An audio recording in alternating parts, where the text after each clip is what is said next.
up against the Philippine Navy. 4 p.m. it's Ateneo up against FEU, and at 6 p.m. it's CVRS going up against the Philippine Army. And let me turn you over now to Rina Villamor for another courtside report.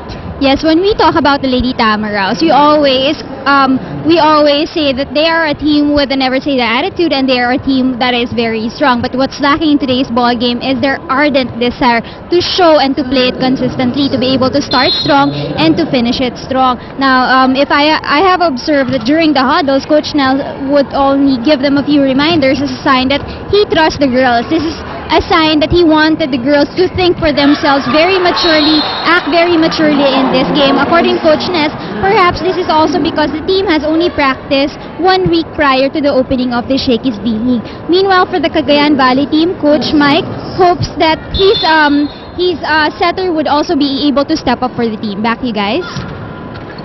All right, thanks, Rina.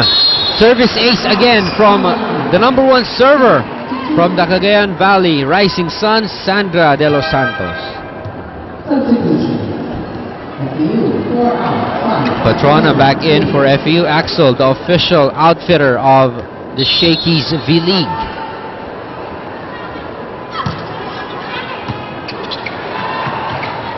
Poor reception. Free ball for Cagayan. Oh, Tobino, excellent running attack. Wow. Ito rin si Tobino, ano, doing wonders now. That's for true. The team. Tingnan mo, ang ganda nung angle. Another one of those old reliables for Coach Mike. Ooh! Paniel getting that through the blockers of Cagayan. And ito rin yung nawala kanina, no? Kanina nakita natin for FEU, most of the sets really going to the outside hitter. We saw a few na nabibigay sa gitna at saka sa utility spiker. Chulim with a good reception. Tobino again. Fired up. And the speed of the ball of coming from Tobino. Cabriana setting exceptionally well, kaya naman nakakapalo ng magaganda sila Chulim, sila Tobino and Sandra. It's because of the good setting by Cabriana. Acuna, her first point for the match. That is Hezimi Acuna. Mikasa, the official ball of the Shakey's V-League. Tobino this time gets deflected by the block. Patrona getting that point off the blockers.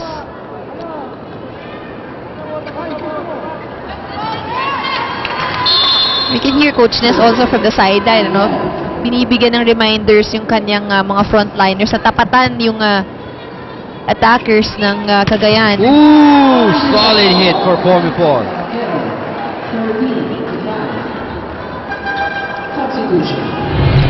Diaz coming in, but let's look at his replay. Look at Formipol, hit it down the line. Tabacero, she was there pero sa lakas yung bola. Di niya na ipasok for the second touch, and Diaz making her first entry into this ball game. And also FEU making some adjustments here. Baniel now moving to the setter position. I think ang gusto ni Coach Ness, mas matatangkad na blockers as Diaz commits an error.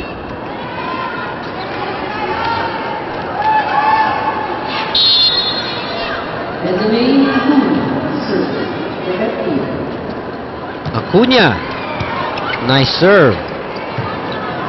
Oh, nice drop again. Chulim, a very smart attacker here with a variety of very smart player. Attacks being displayed.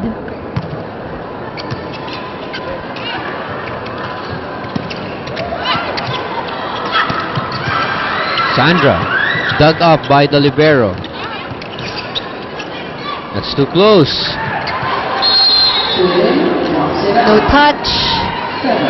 That one is called out.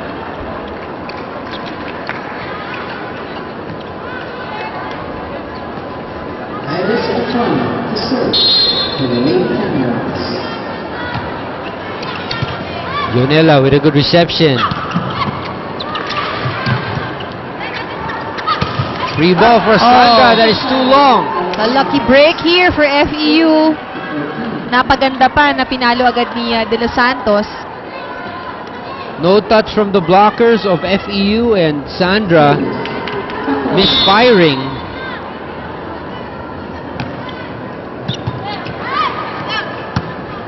Cabriana to Chua Lim, high ball. Patrona's right there. Baniel setting up Tabaquero.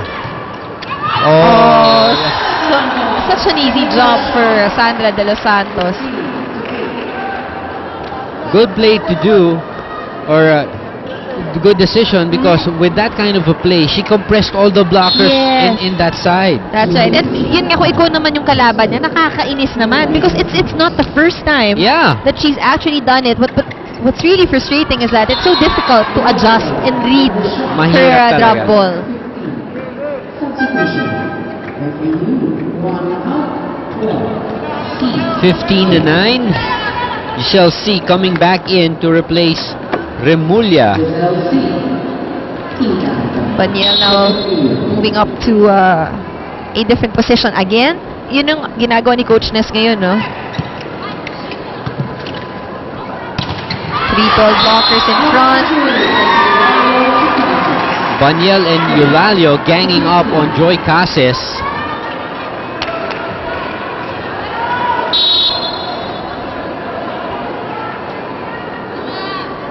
Giselle with a serve. Chua Lim, good reception.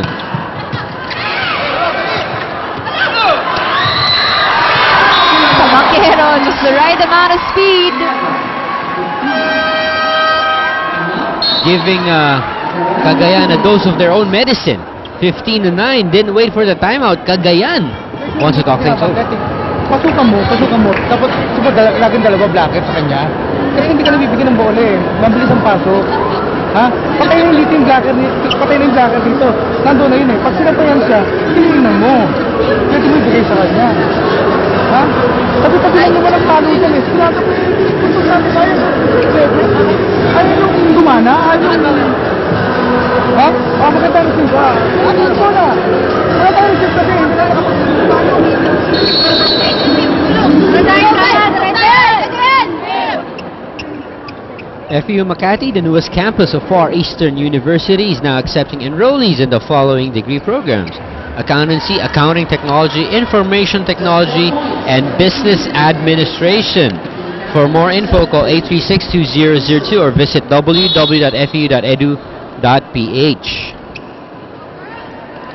15-11, Cagayan Valley with a 4-point lead. Sandra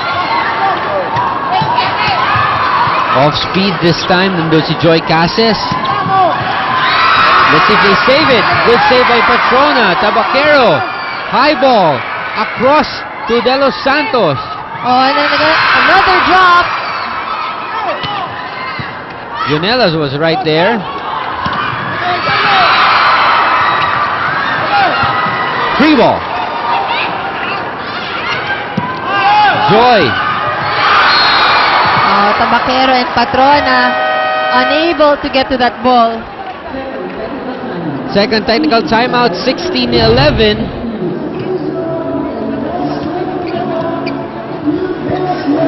Take a look at that again. Cases right in between Patrona and Tabaquero. That's right, 5-point lead for Cagayan. We'll be right back.